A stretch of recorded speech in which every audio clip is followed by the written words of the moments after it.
निषाद राज बोले मांगिए। केवट भैया बोले कि मैं आपसे यही मांगना चाहता हूं कि कल प्रातः काल गंगा जी के तट पर, गंगा जी के तीर पर मेरी नाव के अलावा कोई दूसरी नाव ना हो। मैं ही प्रभु श्री राम को गंगा जी के उस पार उतारूंगा। नाव भी गंगा जी में नहीं होनी चाहिए। क्यों? क्योंकि केवट भैया जानते हैं यदि दूसरी नाव रखी हुई और प्रभु श्री राम उस नाव पे जाकर चढ़ गए फिर, इसलिए कहा कोई नाव भी नहीं, केवल एक मेरी नाव गंगा जी में होगी और किसी की नाव नहीं होगी। निषाद राज ने पूरे गांव में कह दिया कल सुबह, कल प्रातः काल इस केवट के अलावा किसी और की नाव मां गंगा में नहीं होगी। प्रातः काल प्रभु मां गंगा के तट पर जाते हैं एवं देखते हैं कि केवट अपनी नाव को मां गंगा के किनारे पर भी नहीं रखी। मैया गंगा के बीचों बीच ले जाकर अपनी नाव को खड़े किए हैं। प्रभु ने दूर से ही आवाज लगाई, मागी नाव न केवट आना। दूर से ही आवाज लगाई, अरे ओ केवट जरा नाव किनारे तो लेकर आओ, मुझे पार जाना है। प्रभु ने जैसे ही नाव मांगी, केवट ने मना कर दिया, नहीं लाऊंगा। कहा ये तुम्हारे मरम में जाना। केवट भैया कहते हैं मैं आपके मरम को जान गया, मैं नाव लेकर आने वाला नहीं हूं। जैसे ही केवट ने कहा मैं आपके मरम को जान गया, लक्ष्मण भैया प्रभु की ओर देखते हैं और कहते हैं कि ये प्रभु, आपके जिस मरम को आज तक मैं नहीं जान सका, और ये 2 मिनट, मैं तो आपके साथ बचपन से हूं, तब भी मैं आपके मरम को नहीं जान सका, और ये 2 मिनट पहले मिला केवट कहता है आपके मरम को जान गया। ऐसा कौन सा मरम है जो ये जान गया? प्रभु कहते पता नहीं, इसी से पूछने दो। तो प्रभु श्री राम कहते अच्छा केवट भैया कौन सा मरम जान गए? तो केवट भैया कहते हैं चरण कमल रज कहू सब काई, मानुष कर्म मूरी कछु आई। मैं जान गया कि आपके पैरों में कुछ जादू है। जैसे ही आपके पैरों की धूल पत्थर पर पड़ती है, तरे छुअत सिला भई नारी सुहाई। आपके चरणों का स्पर्श पाते ही पत्थर स्त्री में परिवर्तित हो गया। मैं अपनी नाव लाने वाला नहीं हूं।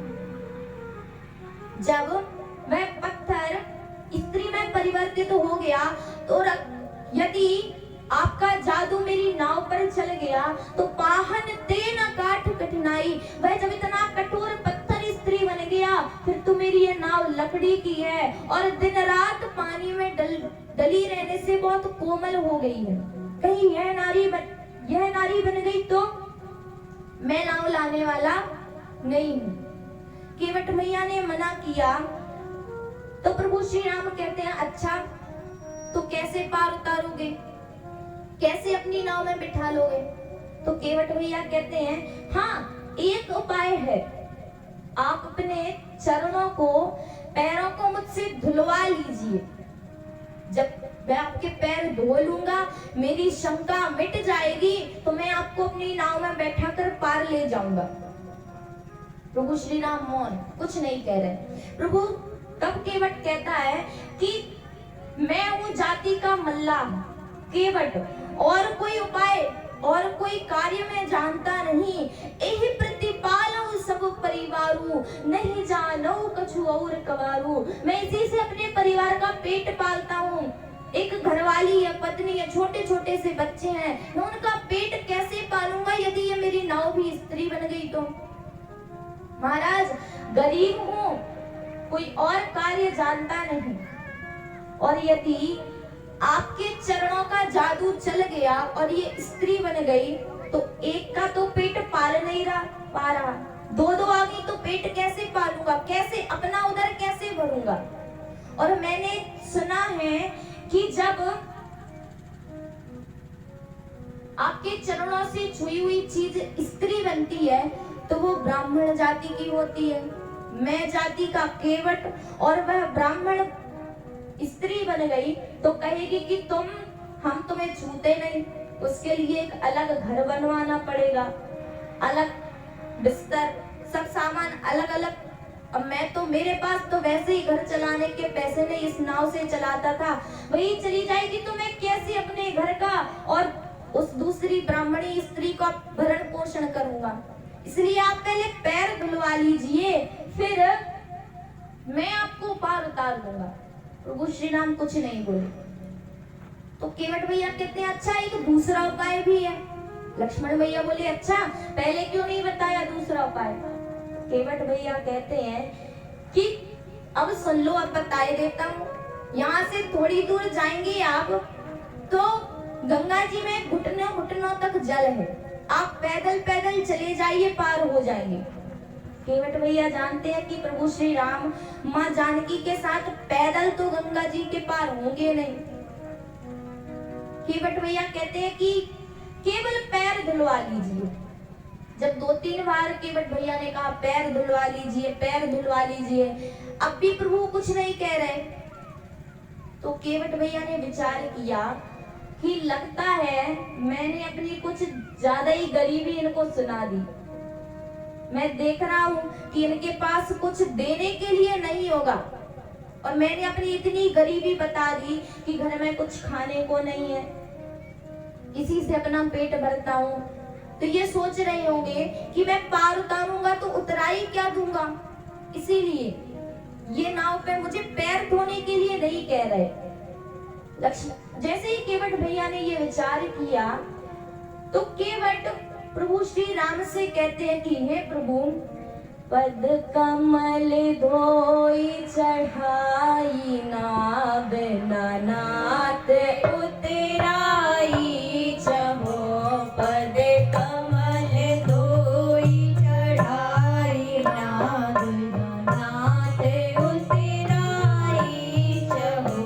मोहि राम राव रे आने दशरथ सपथ सब सांझी कहो। मोहि राम राव रे आने दशरथ सपथ सब सांझी कहो। बरु तीर मारहु लखन पे जब लगी न पाए पखारी हो। बरु तीर मारहु लखन पे जब लगी न पाए पखारी हो। तब लगी न तुलसीदास नाथ कृपाल पारे उतारी हो।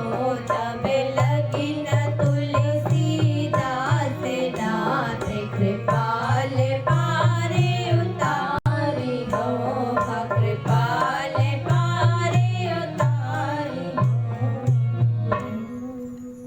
केवट भैया कहते कि हे प्रभु, पद कमल धोई चढ़ाई नाव, मैं आपके चरण कमलों को धोऊंगा, आपको नाव पे बिठा लूंगा, आपको पार उतारूंगा, न नाथ उतराई चहो। किंतु हे प्रभु, मैं आपसे कुछ उतराई नहीं चाहता, मैं आपसे कुछ पैसे नहीं चाहता, मैं आपसे कोई उतराई नहीं मांगूंगा। यदि आपको मेरी बात पर भरोसा ना हो तो मैं आपकी शपथ खाकर कहता हूँ और आपके पिताजी दशरथ जी की शपथ खाकर कहता हूँ कि मैं केवट आपसे कोई उतराई नहीं लूंगा। आप विचार कीजिए, जब व्यक्ति को अपनी बात सिद्ध करनी होती है तो वो अपनी कसम खाता है या अपने पिताजी की कसम खाता है।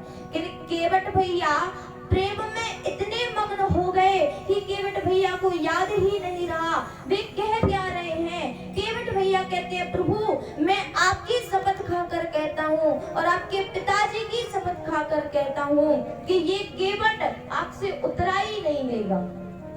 जैसे ही लक्ष्मण भैया ने सुना कि भैया की सौगंध खाई और पिताजी की सौगंध खाई, लक्ष्मण भैया तो थे ही तीव्र स्वभाव वाले, निकाल लिया बाण, बोले मार दूंगा, मेरे भाई और पिताजी की शपथ खाते हो, बाण मार दूंगा। जैसे ही केवट भैया ने सुना बाण मार दूंगा, मुस्कुरा उठे, कहते हैं वाह धन्य हो प्रभु, एक भाई हाथ फैलाकर मांग रहा है और दूसरा भाई बाण निकाल कर मार रहा है, मार दीजिए।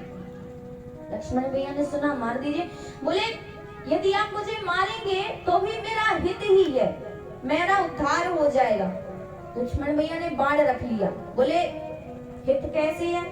तो केवट भैया कहते हैं कि जब जीव का अंत समय आता है, जब मृत्यु को प्राप्त होने लगता है, तो कहते हैं उसके मुख में 2 बूंद गंगा जल की डाल दो तो उसे मोक्ष की प्राप्ति हो जाएगी।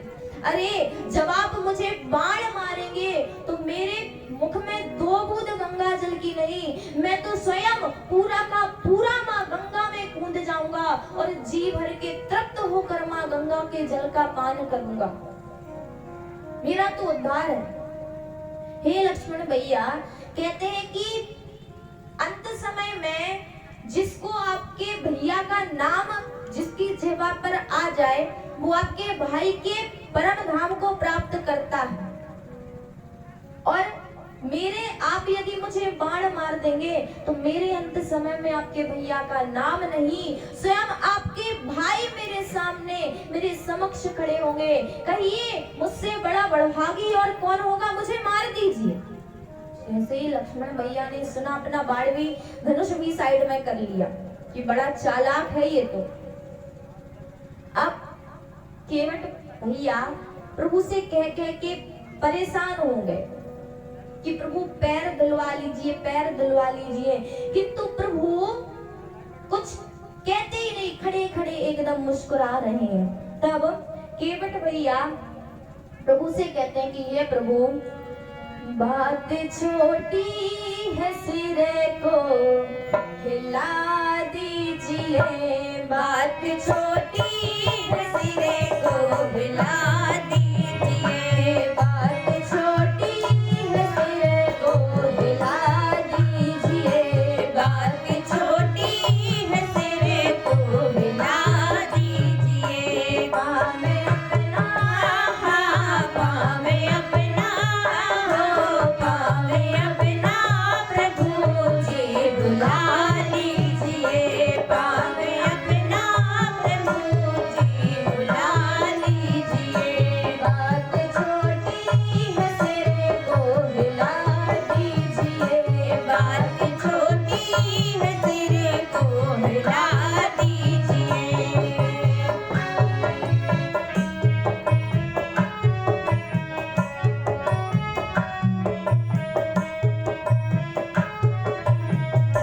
हम हैं अनपढ़े, कोई भूल हो ही गई, हम हैं अनपढ़े, कोई भूल हो ही गई, हम हैं अनपढ़े, कोई भूल हो ही गई, हम हैं अनपढ़े, कोई भूल हो ही गई। आप मालिक हैं, हाँ आप मालिक हैं, हाँ आप मालिक हैं, सब कुछ भुला दीजिए, आप मालिक हैं, सब कुछ भुला दीजिए, बात छोटी है सिरे को हिला दीजिए, बात छोटी है सिरे को हिला दीजिए।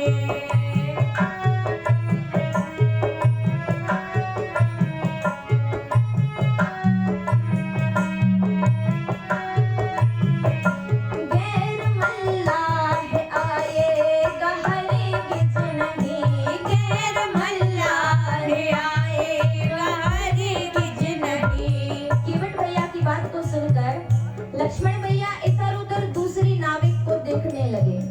तो केवट भैया लक्ष्मण जी की बात समझ गए, तो कहते हैं कितना भी ढूंढ लो, दूसरा मल्लाह, दूसरा केवट आपको मिलने वाला नहीं है। मेरी बात पर भरोसा नहीं तो किसी को भी पुकार लीजिए, आ जाए तो उसके साथ चले जाइएगा। केवट भैया कहते हैं गैर मल्लाह आएगा हरगिज नहीं, गैर मल्लाह आएगा हरगिज नहीं, नाम लेकर, हाँ नाम लेकर, हाँ नाम लेकर किसी को बुला लीजिए, नाम लेकर किसी को बुला लीजिए, बात छोटी है सिरे को हिला दीजिए,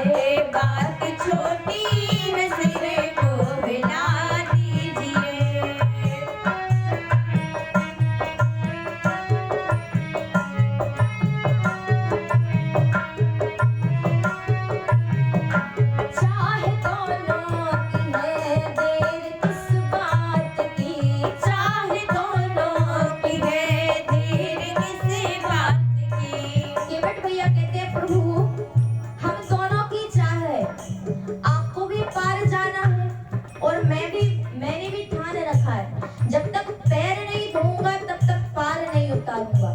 हम दोनों की चाह है, आपको पार जाना है और मुझे पैर धोना है। आप यदि पार जाना है तो शीघ्र कुछ फैसला कीजिए, अन्यथा मैं कहीं और चला जाऊंगा, मैं कुछ और देखूंगा, किसी और को देखूंगा। इसलिए केवट भैया कहते हैं, चाह दोनों की है देर किस बात की, चाह दोनों की है देर किस बात की, चाह दोनों की है देर किस बात की, चाह दोनों की है देर किस बात की।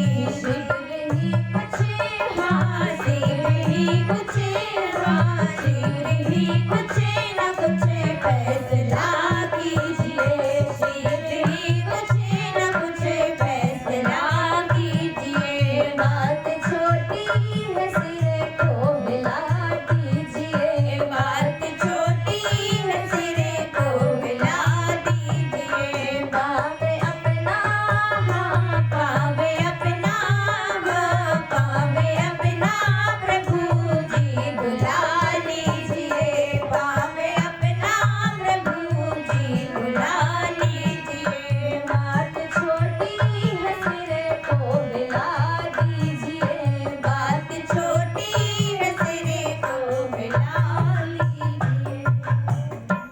केवट भैया कहते हैं, प्रभु इतनी छोटी सी ही तो बात है कि बात छोटी है सिर को हिला दीजिए।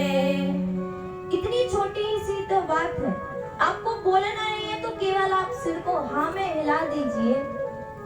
जब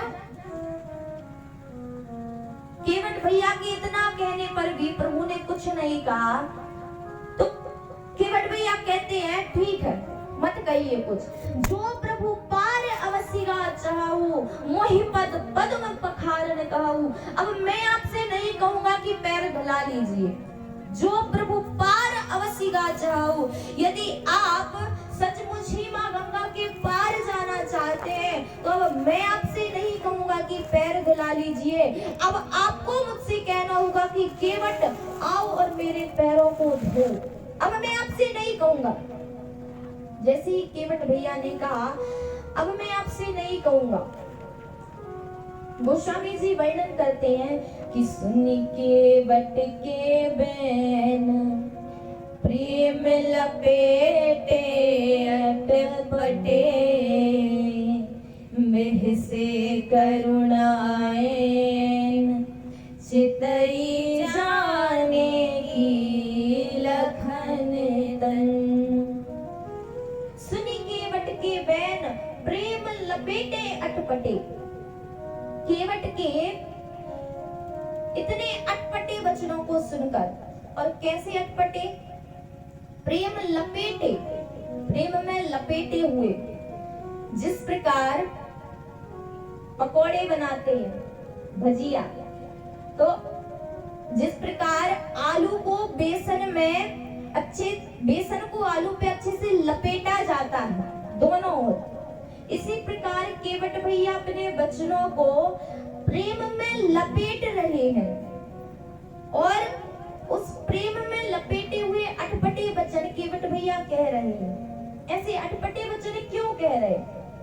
क्योंकि केवट भैया देखते हैं कि प्रभु के गालों पर, जब अयोध्या से प्रभु आए वन के लिए, तो प्रभु श्री राम इतना रोए हैं कि प्रभु के कपोल, प्रभु के गालों पर उन अश्रुओं की धारा के निशान बन गए थे।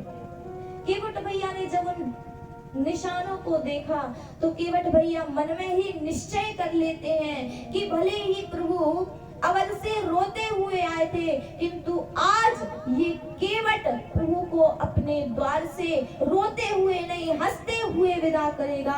इसीलिए केवट भैया ऐसे अटपटे वचन कह रहे हैं। और उनके इन अटपटे वचनों को सुन करके प्रभु श्री राम बेहसे करुणाएन चितई जानकी लखन तन, कृपा के धाम प्रभु श्री राम मैया जानकी और लक्ष्मण जी की ओर देखकर मुस्कुरा दिए। मुस्कुरा रहे हैं। एवं केवट भैया से बोले, कृपा सिंधु बोले मुस्काई, सोई करू जिहि तब नाव न जाई। हे केवट, तुम वही करो जिससे तुम्हारी नाव ना जाए, जिससे तुम्हारा कोई नुकसान ना हो, हानि ना हो, और मैं भी माँ गंगा के पार उतर जाऊं। वो केवट भैया कहते हैं, प्रभु अभी अभी तो बताया आपको कि पढ़ा लिखा नहीं हूं, कुछ जानता नहीं, अनपढ़ हूं। आपने क्या कहा, मेरी इस बुद्धि को कुछ समझ में नहीं आया। आप साफ साफ कहिए कि आप क्या कहना चाहते हैं। तब प्रभु ने साफ स्पष्ट शब्दों में कह दिया, केवट बेगी आन जल पाए पखारू, होत विलंब उतारहि पारू।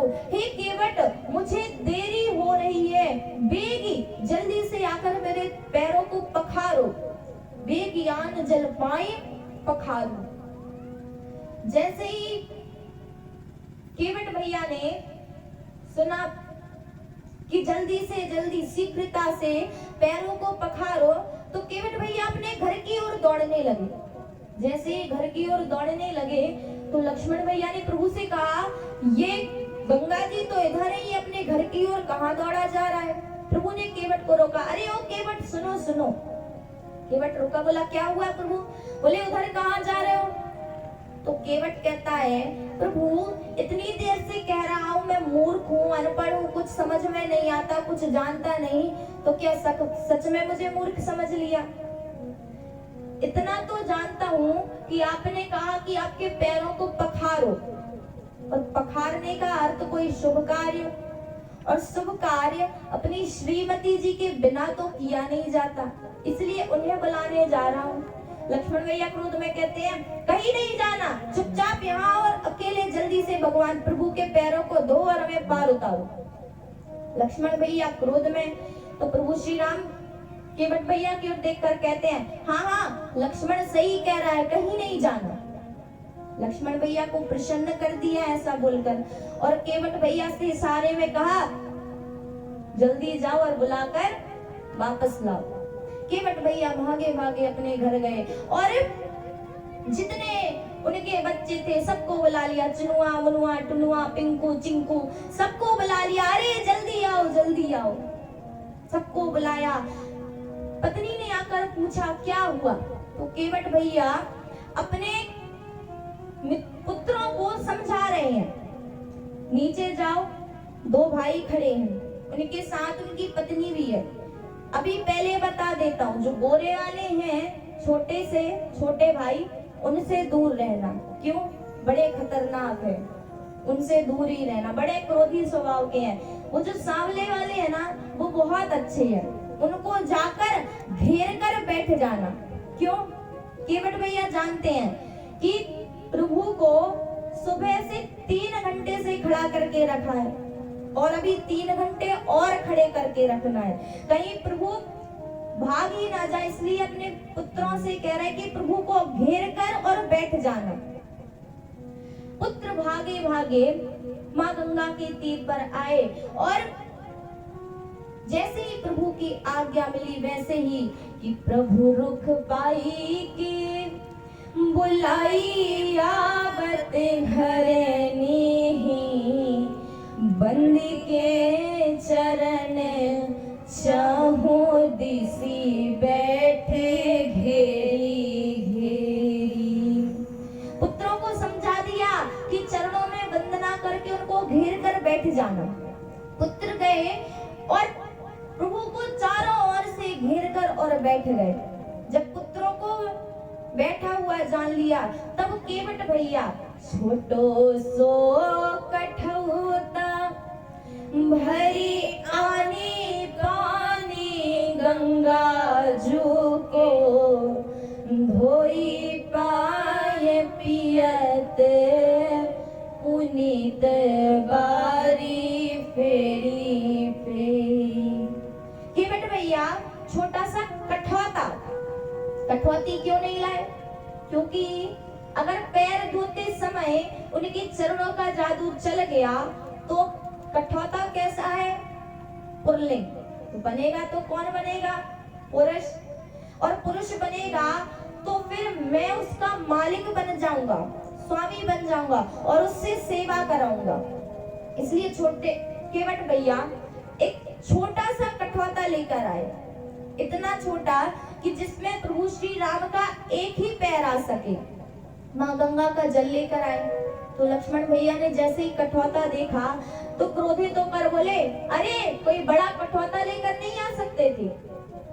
केवट भैया बोले कि व्यक्ति के घर में जितना बड़ा होगा उतना बड़ा लेकर आएगा, अब मेरे घर में बड़ा है ही नहीं तो मैं क्या करूं। प्रभु बोले ठीक है जल्दी पैर दो।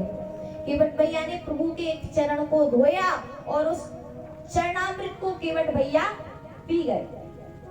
दोबारा फिर गए माँ गंगा से जल लेकर आए, दूसरा पैर धोया और जैसे ही दूसरा पैर धोया कि केवट भैया अपने सिर पर हाथ रखकर खड़े हो गए। अरे भगवान। लक्ष्मण भैया बोले क्या हुआ?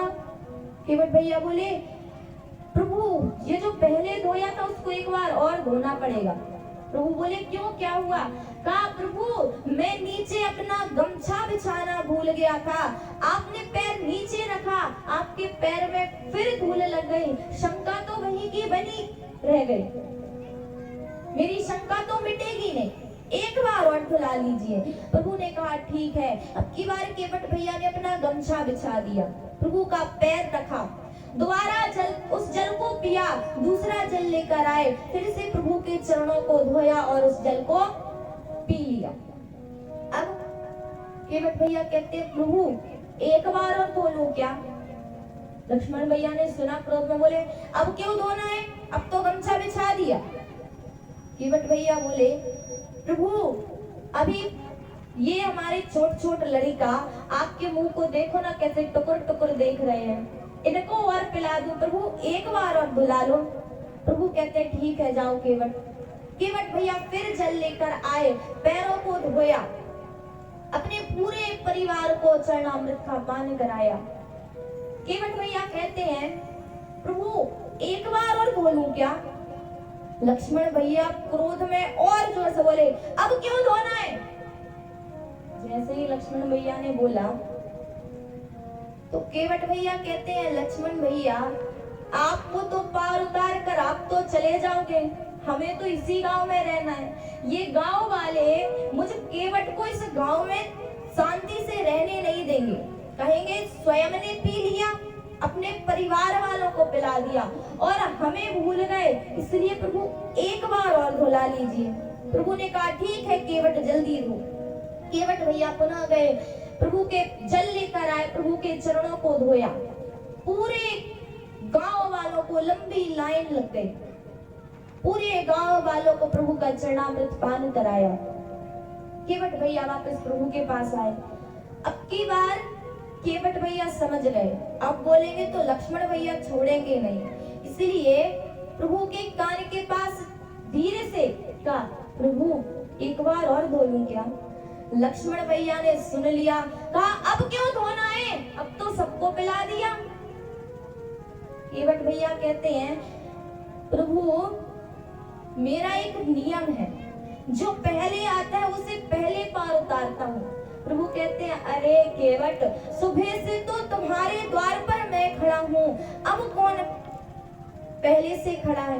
केवट भैया कहते हैं प्रभु जाति का मल्लाह हूँ, कभी अपने पितरों का तर्पण नहीं किया, प्रभु मैं अपने उन पितृ देवताओं का तर्पण करना चाहता हूँ, उन्हें आपके परम पद की प्राप्ति कराना चाहता हूँ, प्रभु एक बार और धो लेने दीजिए। प्रभु कहते हैं जाओ केवट धो लो।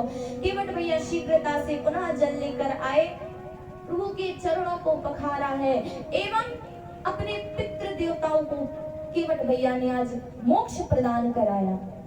तत्पश्चात नौका में सर्वप्रथम निषाद राज गुह, तत्पश्चात प्रभु श्री राम, उनके पीछे मां जानकी, पश्चात लक्ष्मण भैया, सबसे अंत में केवट बैठे एवं केवट भैया ने नाव चलाना प्रारंभ किया। नाव मां गंगा के उस पार पहुंचती है। उतरी झाड़ी भय सुरसरी रेता, प्रभु श्री राम माँ जानकी एवं भैया लक्ष्मण के साथ माँ गंगा के उस तट पर उतर कर खड़े हुए। अब जैसे ही प्रभु उतर कर खड़े हुए, केवट उतरी दंडवत कीना। अंत में केवट ने उतर कर सबसे प्रथम प्रभु श्री राम को दंडवत प्रणाम किया। अभी तक केवट भैया ने प्रभु को प्रणाम नहीं किया था। क्यों? केवट भैया जानते थे यदि मैंने प्रणाम कर लिया तो वो करनी पड़ेगी जो ये कहेंगे, और अभी तो इनकी मनमानी करनी नहीं है। इसलिए केवट भैया ने पहले अपनी करवा ली, फिर उसके पश्चात उतर कर प्रभु को दंडवत प्रणाम किया। प्रभु की एक आदत है कि जो भी प्रभु को प्रणाम करता है, प्रभु श्री राम उसे उठाकर हृदय से लगा लेते हैं। किंतु आज जब केवट भैया ने प्रभु को प्रणाम किया तो प्रभु केवट भैया को उठा नहीं रहे।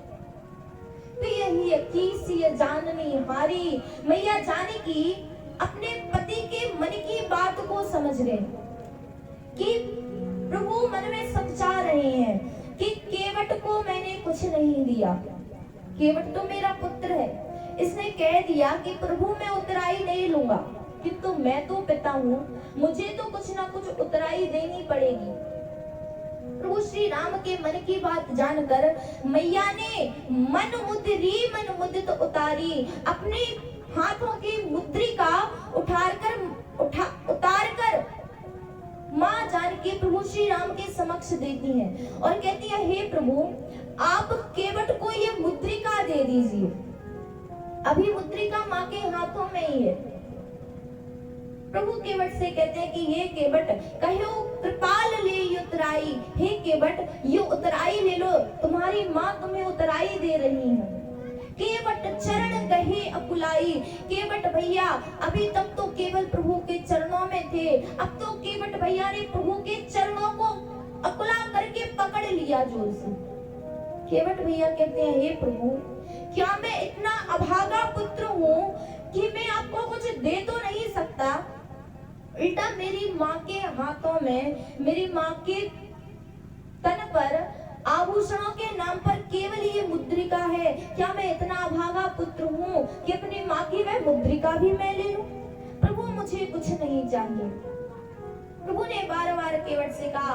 केवट कहते हैं कि हे प्रभु फिरती बार मोहि जो देवा, सो प्रसाद में सिर धरि लेवा। आप मुझे लौटते समय जब आप मुझे जो भी देंगे मैं उसे प्रसाद के रूप में स्वीकार करूंगा। बार बहुत कीन प्रभु लखन सिय, नहीं कछु केवट ले, विदा कीन करुणायतन भगति विमल बर दे। मैया जानकी ने, लक्ष्मण भैया ने भी केवट से बहुत कहा, किंतु जब केवट ने कुछ नहीं लिया तब प्रभु श्री राम ने केवट भैया को अपनी भक्ति प्रदान करके एवं वहां से विदा किया।